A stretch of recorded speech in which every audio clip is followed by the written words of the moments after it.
When you making younger, a woman. When you making younger, Madam Salo.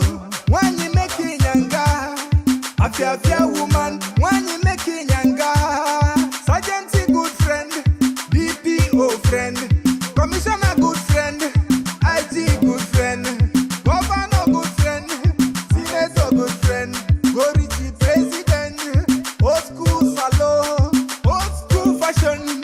Madam Salo, old school fashion. If trouble no day, wahala go day. If inyanga no day, shakara go day. She no corner, she dey talk her mind. She no dey lie, and she dey talk the truth. Madam Salo. Obi, where you there now? Adada, I don't know. Okay. I hear they look for you for the other side. How you there? Obi, I don't tell you before. Say this with a family don't tire me. Every day one trouble, another trouble. This MSC trouble no holiday. I'll get it in after here. Hey, what for bill? Auntie Ada. How is it? Auntie Ada. Again. Good afternoon. Good afternoon. Now what's happened? Obi, it's just that last week in a case when a banya was missing person. The other day, job vacancy. This time around, you came as a kita. Now the baddest of them all. Nya bad or bad hey, Ekesia trouble hello be. I ask you, give a can not you can hear. Ekesia trouble in the no, be a boat and your family. See the driver. I'll get it here. Beg you don't tire me. Auntie Ada. Biko. Ejim tukuyo biko. Now waiting. Well, dear, I'm not like to understand what happened. Now, me tell you, make it tell the family. I'm going to tell this make it happen. Not just start with me, oh. Not just that, because if you start with me, I'm going to tell you. I'm going to change up for you. No. Obi. Make up shout. You're already more than half. Because one person. Now, what's your belly on that? Vibrate. It's a bit said, but all done too much. This trouble wahala done too much for one side. Which kind of family this our family be said? Hey! She not care about when where they go bomb me for this kind of family self. Okay, then. Ada man you have it. Sada, look about it. Now, who you talk? Me too. I don't tire. But the thing be say, nobody go outside just carry trouble they put for himself every time, eh? Now, as life will bring itself, now so we go dey live am, eh? Oh yeah, I beg, no vessel. You say never talk anything. Tell me what's happened. Obi, our family name, after no name, it don't enter for village story. I was in there, me hakoko, and over is the bakoko. No, I can't joke. Ada, family story, Ada talk now. Wait till they talk. Obi, suicide. And then mother will order. Where will mother now? But will phone your mother now. Two persons go kill themselves for our family. Let's see me see this girl. I can't let see Jam. That is your joke, sweet. My joke is a joke. Which kind of joke? What's in one make I tell you? Sitting a mad now about a family and you belong over. And on a judge of Thursday now, mom. No, make you the laugh safe. Make you the laugh first. If much as you will be here. Wait. No, you serious. You serious? I'm not serious. Who them be? Who are who? What's happen? Who? What did them? What's happen now? Where? When? How? Why? Wait. Now me will ask you when? Who? Wait. Which one will make an answer? You don't get your answer. I follow them do the committee and do the suicide thing. You want your Auntie Ada. Now who are who? Commit suicide for our family. I be the not get them before me I go commit my own yao. No go that you know. Commit again. I was going else. I never could commit. Now mind yourself, Obi. See. Now your mind you go hold together now. You don't be gaka. They call me for phone say Uncle James Pikin join Auntie Ogonna daughter. Say two of them commit suicide. Die throw away like that. Chineke! Okutu Agini! Now, Tionye, what happen? What? Oh, waiting be what happen now? What do the white go kill yourself? What happen? You know they cry. On your bulo, we are there belly up. But only one people on you. Not they cry for them. Me, I no get time to cry. You make I no just go for sick. But people will go kill themselves. You know, I no cry you. You still they cry? But on your bulo, we are there belly up. No get time more. And that waiting go make them kill themselves. They say waiting happen. Why not? What? Where? How? Why? I'm looking at you, Junior. Where, how, where, me. The time inside follow them do the committing and be the killing. Because what? You don't know, Big Raka. I beg.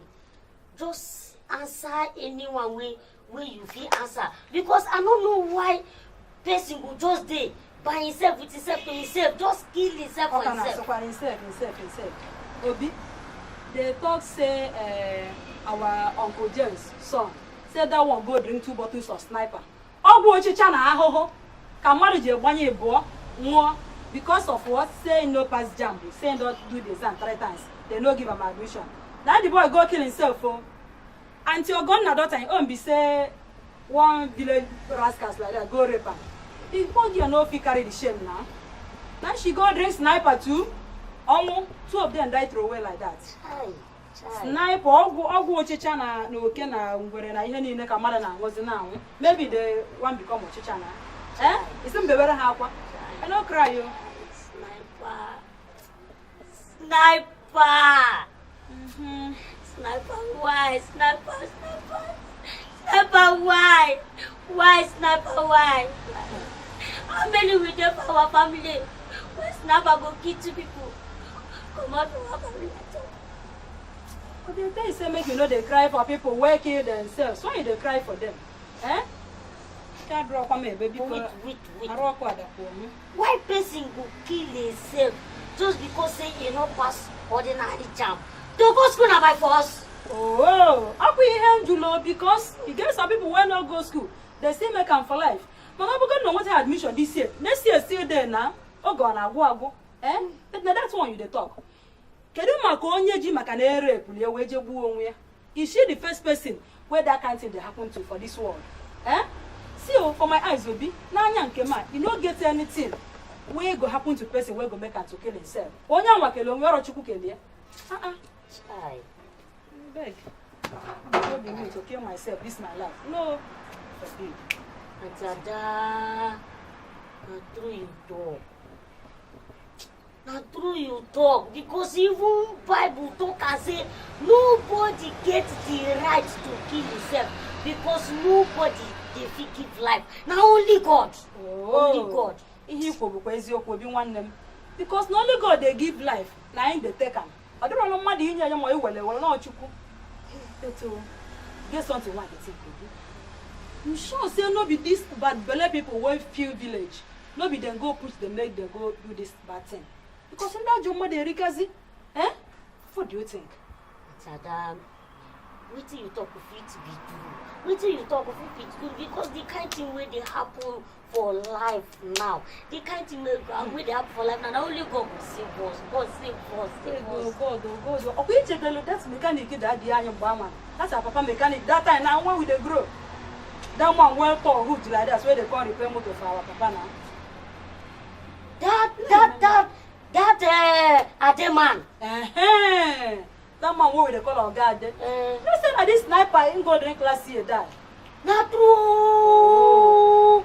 Not true. Atada. Na sniper in drink kill himself. Sniper, everybody they drink sniper. But wait.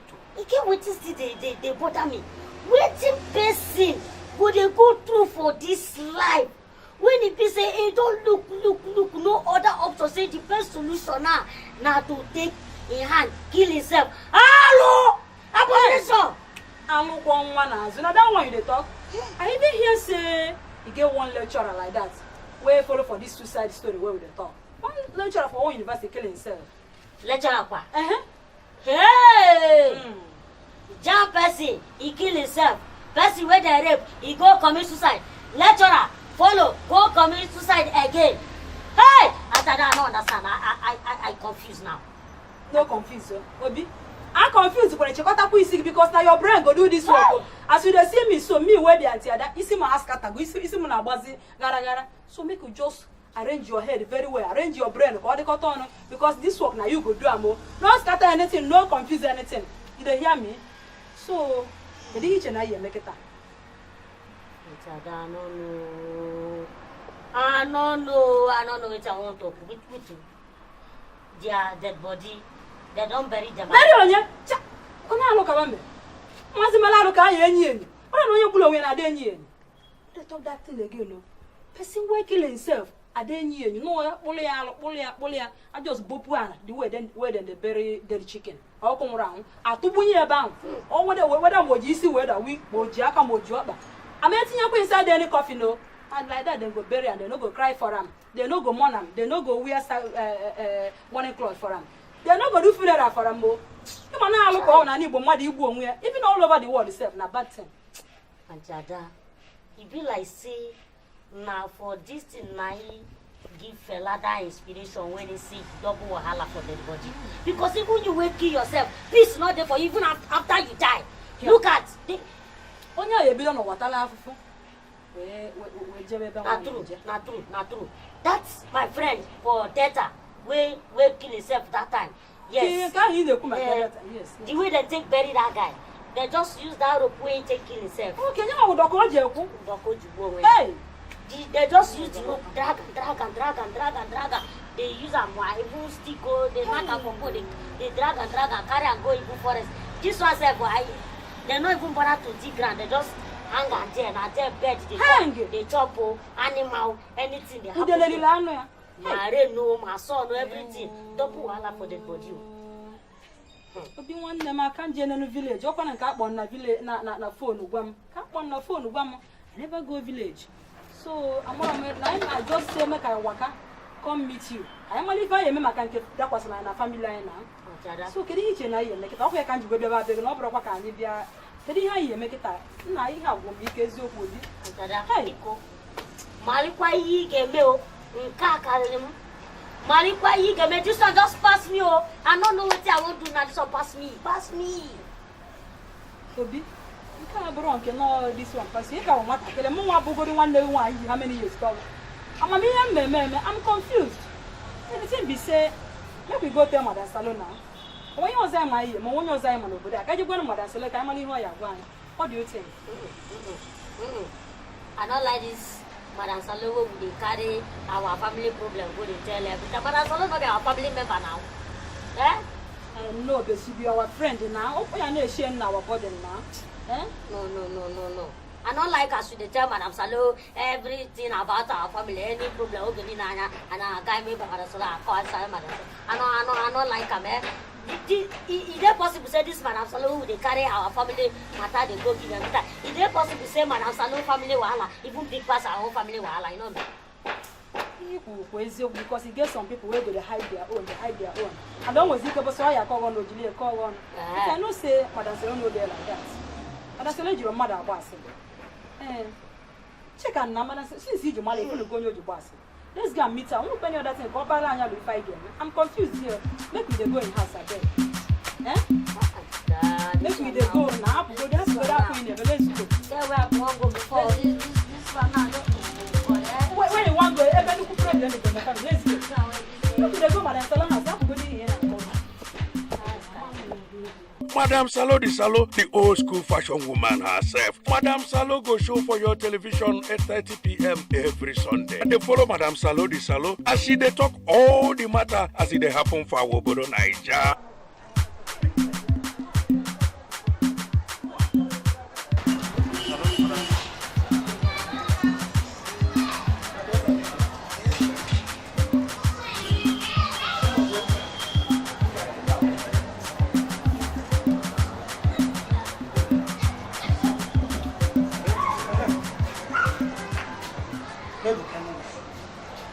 This thing will happen for church. Wait, imagine a pastor commit suicide.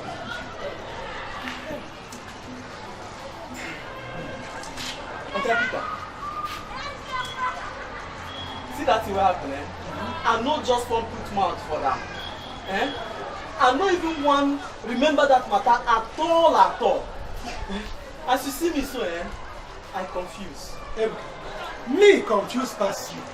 Pastor, when he be say people they carry their wahala go meet. This pastor, he go pray for them, he go counsel them, he go even give the solution to their wahala. Hey! Catch and dance here. No be them the people where they say if you get wahala, make you they put all your hope and trust for where God take.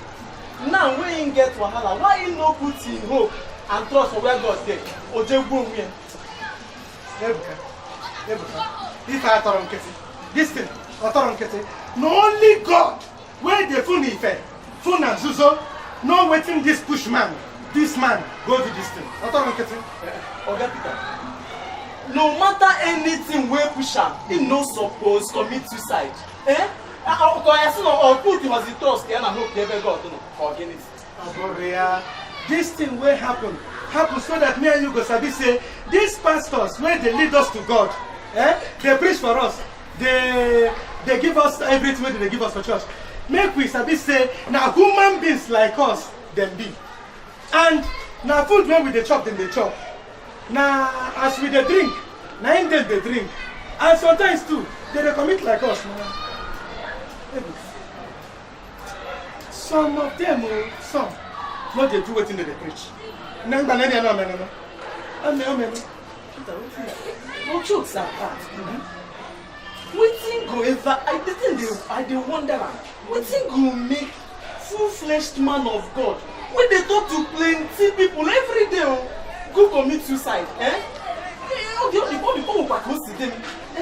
They tell me say kedu ihe mmadụ ga-ayọkata Chineke wey God wey no go do for am.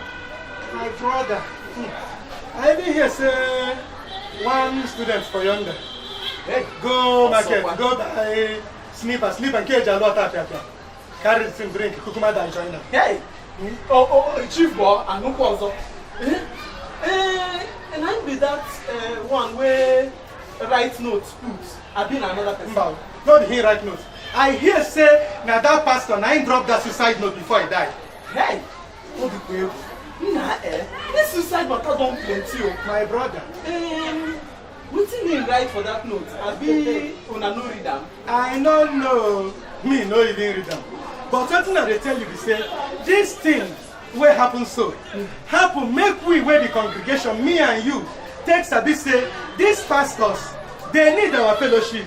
They need make we they visit them. They interact with them, even to sabi how their own wahala be. If una are not making it. Okay, Peter, wetin you talk na true? Wetin you talk na real truth? The human beings as we be, abi, Bam. and they get blood where they flow for their vein, abi, their body as we get, abi. It will come. Wetin you talk na? I even hear say one final year student as they talking there. Say the boy too commit suicide. Final year. Hey! Who want to look? Who want to look? KK? Commit suicide again. No one of 400 level. No, you look at the Peter. Onye go kata go on row 400 level. Kedu ihe for zile ko go to university. One nemo. Man to get down for 400 level. We are Ebuka. This will not be bad market. Now bad market for your parents now. But for all the resources when they don't invest for this boy head. No.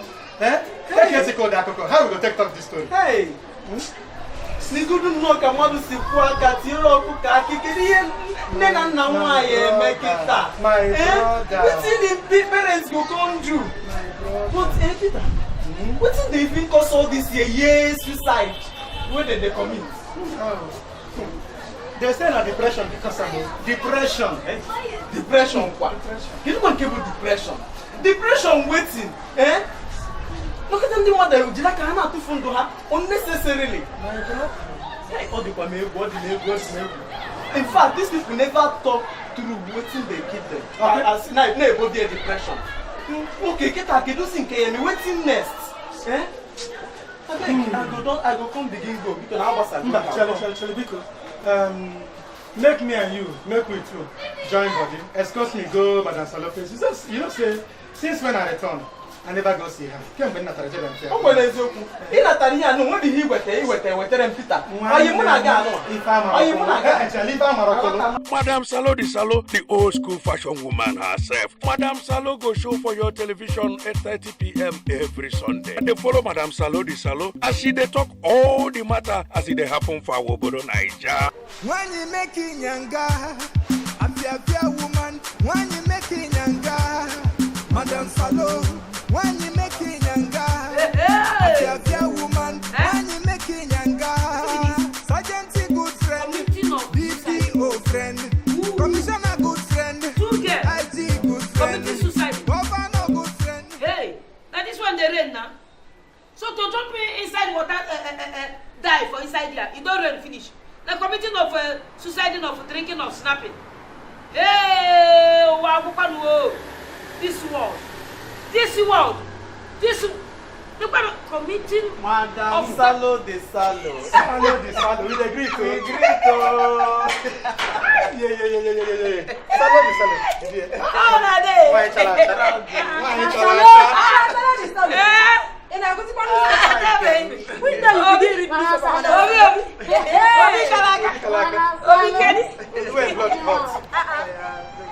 you begin to read newspaper. Madam Salo the Salo. Madam Salo, well, let's word. You don't add newspaper reading to your connection. This is why you like better thing, no? Salo the Salo. See, if I tell you what I read for this paper, hey, una no go. Now for this paper, I hear say the world don't finish. Many people don't die for committing of suicide, of drinking, of snapping. Drinking of snapping kill many people. Again. Hey, what's in the again? Salo. Now the matter carry us come. 2 of our family members, they follow for suicide. Now so we see more. Even our pastor for church follow commit suicide. Your pastor for church And they tell you. follow for commitment of suicide, of drinking, snapping. No, Madam Salo is not sniping, it's sniper. Everything. Sniping, sniper, see, anything. What if this matter when they talk? I know they like them. Because sometimes if I want to better thing, I go just gather the talk with I don't understand. Madam Salo, no be your own with the talk. We say if we follow for line, we no be one them we follow for line. Madam Salo, the thing we will tell you. We say 2 of our family members follow a boy and a girl. Hey. Even pastor for church follow committee. Una they talk that one. Even one boy when they 400 level for university follow commit oh. Ghana in the pussy. Get one lecturer for one high institution like that. He follow. Join that our papa mechanic. Hey! The man the pussy of our committing of suicide they too much now. Then you come on and come okay my wife. I don't know what is happening. Hey! So now, what you wanna say they cause all this committing of suicide? Madam Salo, many things don't involve depression, frustration, marriage girl disappointment between boy and the girl. And look at us and many things. All this is too much. Suicide everywhere. Many things. Not be smart, Madam Salo. That's our sister will commit suicide. Now because she said 2 people rape her. Because of that shame, no go free her. They were coming to go kill herself. Even the boy, just because he write jam, he no pass. Now he go kill himself. Finish.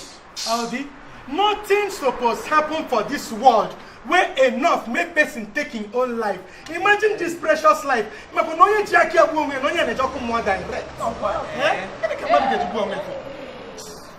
All this is long as they talk here now. Where my ear they hear? It happened for this one. I dare not follow the police for this. See, Madam Salo. Madam Salo, this one no be said them say matter. Hey.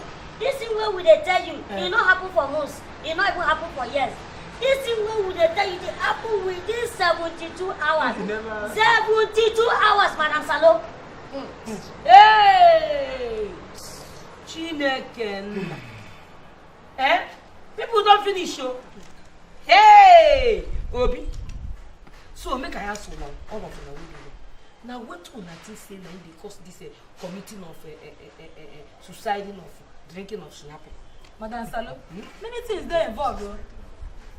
Depression, frustration, boy girl where disappoint themselves concerning marriage. Bam. I beg you, my you no do me this kind of thing. Big okwa. I tell God beg you. I beg, Ada. I beg not to talk like that now. How you going to talk like I don't go ever disappoint my own Ada for this life? I just talk. I beg, Ada. I beg no verse. So you won't tell me say if I leave you tomorrow, say you go kill yourself. I'll be waiting. Hey, Meshanu dia. You should shut up there. What nonsense are you talking? Which one be if you leave? Who send you? Why she go kill herself? You even send yourself. Why she go die because say you die? If you want die, you die to when I will send you. Hey, I beg Obi, don't do. Because Kaira when on level, nobody go die. Kuma nobody go disappoint him brother because. Peter, because they are not. Hey. Why you go ask me this and nonsense? Yeah, Ajojo. So, you don't plan to leave me, Abi? Wait, make I tell you. Now me go leave you. Now you go die. If you know Hey. because very soon I go leave you. Your blood too dey hot. The what But we are in Ajojo. Don't say that. I beg, Ada. I don't like it. Hey, don't. I say you don't shut up. Can you Ebuka, what is your problem? I say you don't. What in the one? Ebuka, keep your I go slap you. What in the one? 18 years of course. What in the? I beg, make me see your one. We dey dey talk something important. Una dey talk rubbish. They go. What in the worry una? Don't tell me that. Attack me, John. You want to go commit to the committee of Hey, so why you dey talk? Keep your mouth shut. Maybe I would try to find what you go talk and they talk another thing. Come, make I ask you something. Well, what would that say? You know, go fit do about this matter? Because this is dying, clean, committing, snapping. It's too much. And what would that say we go do this thing? Madam Salo, now I see better talk now. First of all, make we start with the pastor, my congregation. My father dear, Mando Kochudi, and then I talk about Madnagafo. Nimo Kuchukufa, Kavane, Tina, Benine, Onyano Katakana no one, Loy, Lumo, Chamaki, Wamaya. The worst sin of Madi Game, Madi Jacka, where them don't caca. Also, Patty keep here, in the members. Nana, pastors of Quelimere Society. Therefore, members. Ne check in the past to Numbenine. Preach on brother. Even a Silia Ike. Malum where Arofuna Fuya. Makwelin Bonin would be younger. Malum Wutea. Couldn't wear Malifunu can pass to him. Here, Makaman, and didn't Nana can't you read? About Nana. We are big, we are Jack. One can swing it. One name so. What a thing like a Tazayan woman this summer. Would you more be a more? Oh God, I say, I'm not going to say what I say. You might come for 1 second. Give me a book class, Lucy. If I want, when I tell you, and I'm a face, and I'm a make what I make. What a thing like a Tazayan was in a war in your bar. Would you go me? No, for the young Mohego, who knew from what I tell you. A mother than your hand. A mother born Abba, a mark was a Jacosiana, and now Jews on a J. John. But that's your Omega on your full. All the ending and are in the name because I'm a matter before a woman. If you don't have no job, we are not a mother, or government, or Sassia. Hey, we go ahead and we couldn't. Upon I am a way of pay at the reaction. Lecturers, they're supposed to involve for this matter. It's supposed to be seen once in a while. Then go to organize seminars for students. Then go get heart-to-heart interaction with their students. Because if there's some students when you say they don't write carryover 3 times for frustration, then they never make the carryover. They go use because of that to go kill yourself. So it happen. They happen. Still on the heart-to-heart matter where we talk about. Especially in the Kenya Wandu, the way they take blood oaths. Because I'm taking of this blood oath thing. And we see in cake, I beg, nothing in life good past life because anaku eku umuoke kanku umuwanye kanku plenty fishes there for ocean woke ka arapuki chekuru woke ka wanye ka arapuki chekuru wanye ka Ebuka, you talk well. Una talk well. All these people una talk. My people. Hey. My people. Hey. Now they tell you now. You see all this is what they talk. Now true. But to me, Madam Salo, school, I know go. I know go committing suicide of drinking, snapping. Everyone don't go school though. I know they live. What thing I want to tell you like they say, this thing where attack will talk about parents. Some parents, Yeah. They know they let their children even talk to them. Because as they every time they call them, they shout. The fear don't get their children body. Some children don't they fit talk to their papa or their mama. Like say some their film papa. when children they watch, some film and some book where they yes, because parents don't look. Now because their parents don't they look them. Because say parents they look them, they go they see say this thing when they do. You know good. And Because inside phone give your pikin one room. You don't finish. What did they do for the room? You don't know. Well, the can't see what they do. You don't know. Nothing like that. Eh? If you go for get one woman from yonder, yeah, on my back, they leave. Every time the pikin go come back, they cry. Say the teacher for class, he flog her. Say he do test, he get not. They give him a question, make answer. He know fit.